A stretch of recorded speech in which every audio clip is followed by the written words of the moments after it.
Et si tout ce qu'il vous fallait pour réussir se trouve déjà dans des Écritures? Déjà. Voilà pourquoi, encore une fois dans cette vidéo, nous allons nous plonger dans les Écritures afin de nous intéresser à un problème très particulier. On parle beaucoup de dépendance affective, de la dépendance à la drogue, la dépendance à l'alcool, mais je pense qu'il y a une dépendance dont on ne parle pas assez, c'est la dépendance spirituelle. Bon, je suis sûr que c'est un nouveau concept dont vous n'avez jamais entendu parler. Sinon, je vais avoir un peu bricolé. Dépendance spirituelle. Quand on parle de dépendance spirituelle, c'est tout simplement ces chrétiens ou ces croyants qui sont finalement beaucoup plus dépendants des hommes ou de leur autorité spirituelle à l'Église que même de Dieu finalement. Ouais, c'est un sujet peut-être dont on ne parle pas assez, mais qui devient de plus en plus une problématique à laquelle nous sommes de plus en plus confrontés. Oui. Et c'est pour ça que dans cette vidéo, nous allons prendre le temps d'en discuter ensemble. Donc le but, c'est de nous aider à éviter toute forme d'excès qui peut nous conduire qui peut nuire à notre relation avec Dieu. Et cette vidéo sera parfaite pour vous donner la capacité de trouver cet équilibre-là afin que l'autorité spirituelle ne puisse pas être une raison qui va vous empêcher d'écouter Dieu lui-même. Voilà, Et c'est de trouver cet équilibre-là justement parce que tout excès.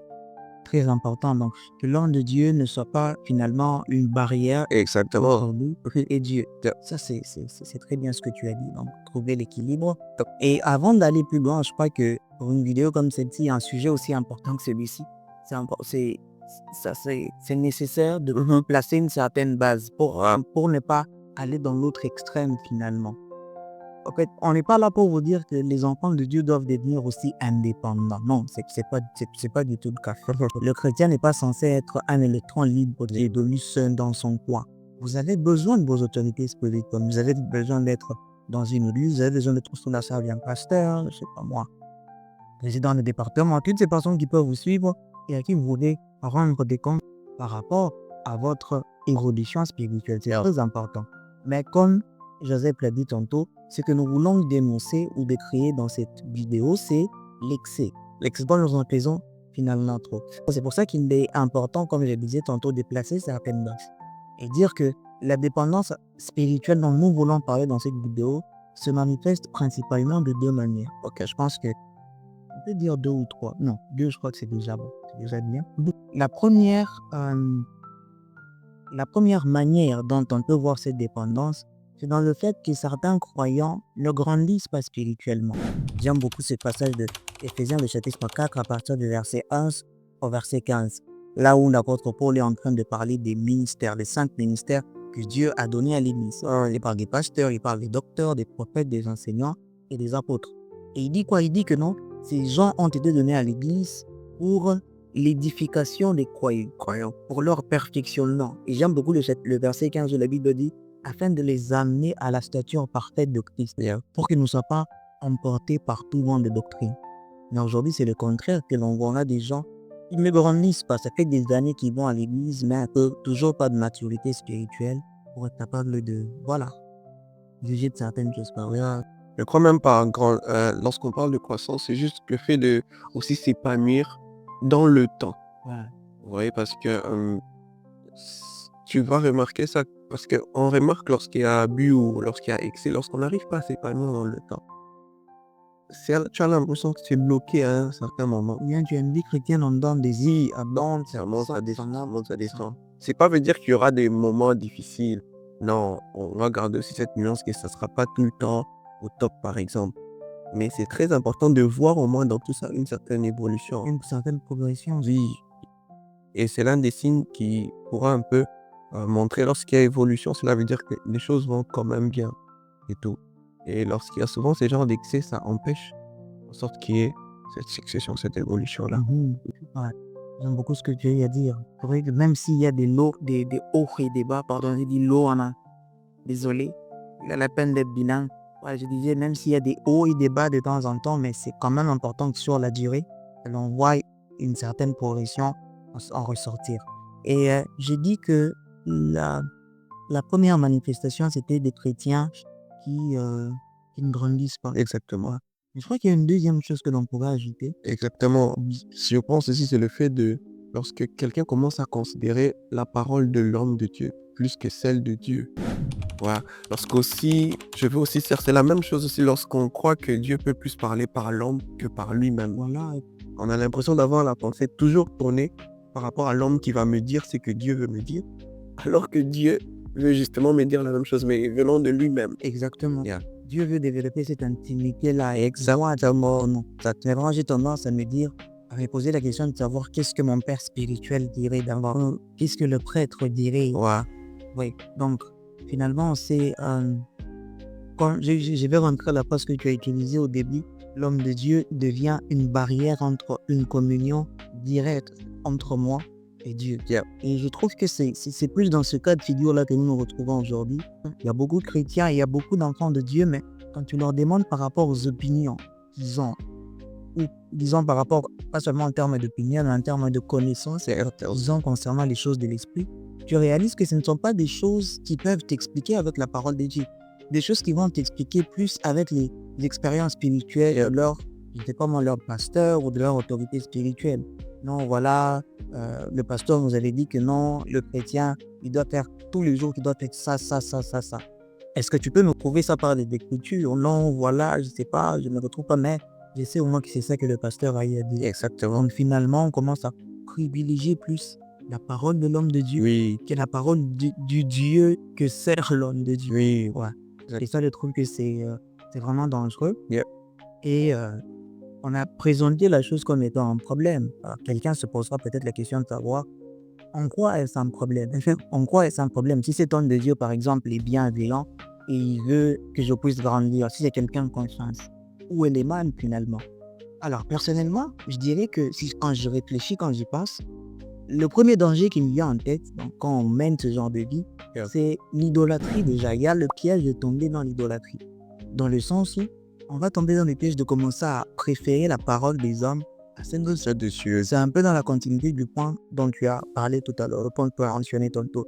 C'est-à-dire que au lieu de se demander d'abord que me dit la parole de Dieu, nous on se demande est-ce que tel homme de Dieu ou tel serviteur de Dieu a déjà eu à valider le comportement que je suis sur le point d'adopter. On ne te dit même pas qu'est-ce que la parole de Dieu dit par rapport à telle action, par rapport à tel comportement. Non. Nous, ce qu'on se dit, c'est est-ce qu'il y a un homme de Dieu, c'est l'œuvre, est-ce qu'il y a un serviteur de Dieu, bon, petite confession entre nous personnellement, j'ai toujours eu, c'est pas que je n'aime pas ça, non, c'est parfaitement compréhensible qu'on les appelle comme ça, mais personnellement, j'ai toujours préféré l'appellation des serviteurs de Dieu par rapport à homme de Dieu, hein, tu vois. Voilà, c'est pas que le terme en lui-même, il est mauvais, non, pas du tout, mais je trouve qu'aujourd'hui, il y a tellement de choses qui entourent ce terme que finalement, bon, c'est un peu compliqué, mais on va continuer. Je disais tantôt que, voilà, on se demande, est-ce qu'il y a un serviteur de Dieu connu qui a déjà eu à faire la chose que je suis sur le point de faire? Par exemple, tu vas te poser la question, ça c'est une question intéressante. Donc, est-ce que c'est mal pour un chrétien d'aller à la plage? Et je pense qu'on a déjà discuté, toi et moi. Exactement. C'est mal pour un chrétien d'aller à la piscine, d'aller à la plage, par exemple. On ne te pose pas la question de savoir qu'est-ce que la Bible dit à ce sujet. Qu'est-ce que le Saint-Esprit va me révéler à ce sujet. Non, on se demande, est-ce qu'il y a une photo sur Instagram de mon pasteur où je peux le voir à la plage? Comme ça, j'ai l'autorisation. Ouais. Donc moi, je me dis déjà une première chose. Je ne sais pas s'il y aurait quelque chose à ajouter à ce sujet. Je crois que c'est aussi dangereux lorsqu'on empêche d'être éclairé à la lumière de l'écriture que de vouloir toujours être éclairé par l'homme.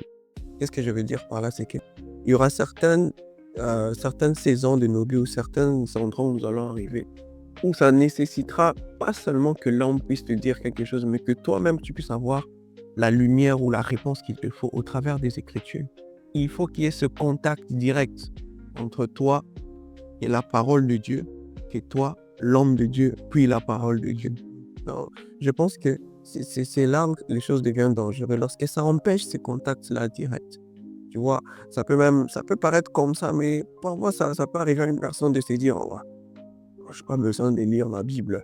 Je peux tout simplement aller le dimanche, j'écoute la parole. Peut-être je pars à l'étude biblique s'il y en a, ou bien je pars prier et c'est tout. Ça me suffit. Donc l'homme de Dieu va lire et venir m'expliquer. Voilà. Alors que le concept que Jésus nous apporte dans la Nouvelle Alliance, c'est le contact direct avec lui. Il est venu lui-même en présentiel. Ouais. Pour empêcher qu'il y ait des barrières, dirais. Il fallait qu'il vienne lui-même, que tu sentes sa présence qui se révèle directement afin d'être épanoui dans sa vie chrétienne. Ouais, j'aime beaucoup ce que tu as eu à dire, c'est que, en fait, ce n'est juste pas seulement par rapport à certaines saisons particulières, hein, même d'autres, comme je pourrais dire, d'autres péchés, par exemple, ou certains points de la parole de Dieu qui peuvent nous induire en erreur. On ne développe pas nous-mêmes la maturité nécessaire pour évaluer à la lumière de la parole de Dieu. Donc, nous sommes incapables de prendre notre Bible et nous dire que non, voilà, ce que je suis en train de voir là, c'est mal ou ce n'est pas du tout mal. Donc, et ça, c'est dangereux. Il y a ce passage dans 1 Jean, le chapitre 4, le verset 1, où la Bible dit « N'accordez pas quoi à tout épée.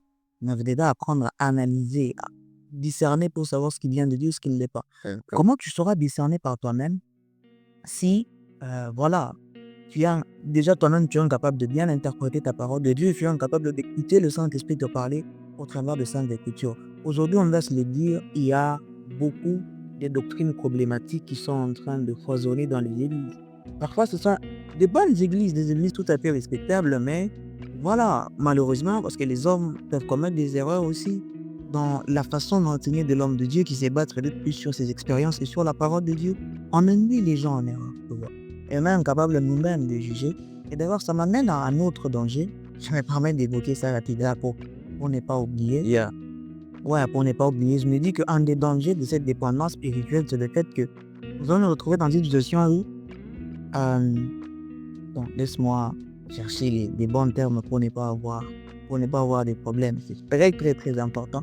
Je dirais oui, nous sommes facilement emportés par tout vent de doctrine. Yeah. Je vais vous raconter une petite anecdote à ce niveau. Je ne sais pas s'il y a des gens qui avaient entendu parler de cette histoire. Je crois que c'était passé aux États-Unis il y a quelques années en arrière.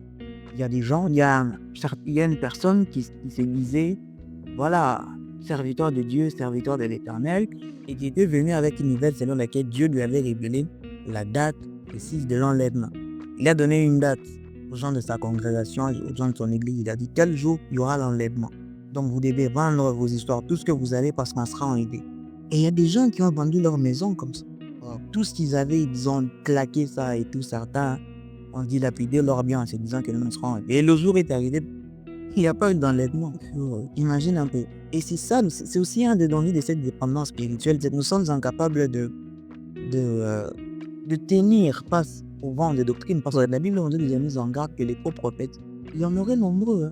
Il y en aurait nombreux dans les temps. Exactement. Et c'est très intéressant ce que tu as dit parce que ça permet vraiment de rester concentré sur la personne de Christ ou sur Dieu lui-même. Voilà. Yeah. Et aussi, je peux ajouter quelque chose, c'est que voilà, il peut arriver aussi le problème d'être conduit dans des sectes. Lorsqu'on n'arrive pas à trouver, oui, à trouver cet équilibre-là, dans le sens où, comment je peux dire ça? J'essaie de formuler la phrase avec sagesse et qui peut me dire, c'est que tout chemin qui ne te conduit pas directement à Christ, mais qui te garde dans ces chemins-là, tu marches sans arriver à Christ, est mauvais. Dans le sens où c'est que, il y a des histoires comme ça, tu avais un ami, ton pote et tout, mais ça arrive à un moment, depuis qu'il a commencé à prier dans cette église ou à fréquenter cette personne, carrément il vous a tous mis off. Voilà. Oui, on dirait le monsieur peut se dire que non, moi je reste dans ma chambre pendant 7 jours, 7 nuits, je parle à personne, je ne fais rien. Donc on dirait il coupe tout contact. Et parfois ces problèmes tu peux facilement te retrouver dans une secte sans le savoir parce que c'est hors de la parole de Dieu. C'est hors de la parole de Dieu. Lorsqu'on parle des hommes de Dieu, c'est pour le perfectionnement des saints. Donc leur travail est là comme il doit te guider à Christ, pas te pousser à se focaliser sur lui. Et même ça peut être expliqué aussi par une erreur de leadership. Parce que le vrai leader, c'est celui qui emmène les gens à devenir, pas à se reposer que sur lui. Et lorsque tout ça là est respecté, ça permettra en sorte de trouver l'équilibre et de rester concentré sur Christ. Et une dernière chose aussi, c'est que le fait d'être aussi focalisé que sur l'homme de Dieu, je crois aussi ça t'empêche aussi de vraiment jouir de cette relation-là. Oui, avec Dieu et aussi même avec l'homme de Dieu.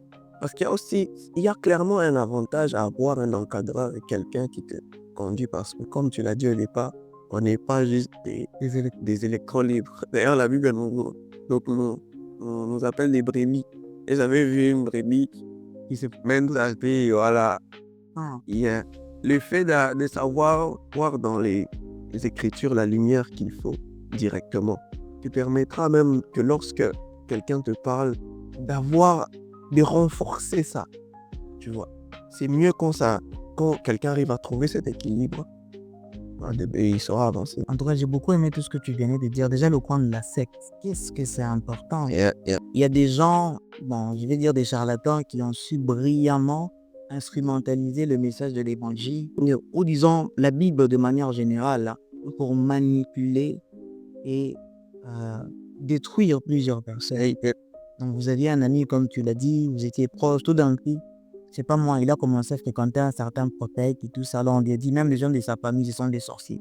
Il n'a plus leur parler, ne leur adresse plus la parole, ils ne veulent pas ton bien. Et la personne se retrouve seule comme ça, puisque tu es un être humain, tu as besoin d'affection. Moi, je pense que dans certains cas, c'est stratégique, c'est intentionnel. Ok. On t'écoute des gens que tu aimes, parce qu'on sait que non, si tu n'as personne d'autre, si tu n'as pas d'endroit où aller, tu viendras inévitablement vers lui.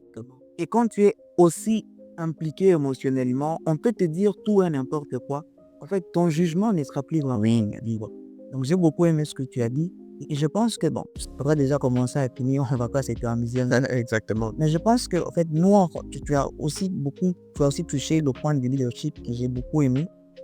Parfois, le problème, ce ne sont pas les gens, les problèmes, sont leurs leaders, les gens qui sont en face d'eux.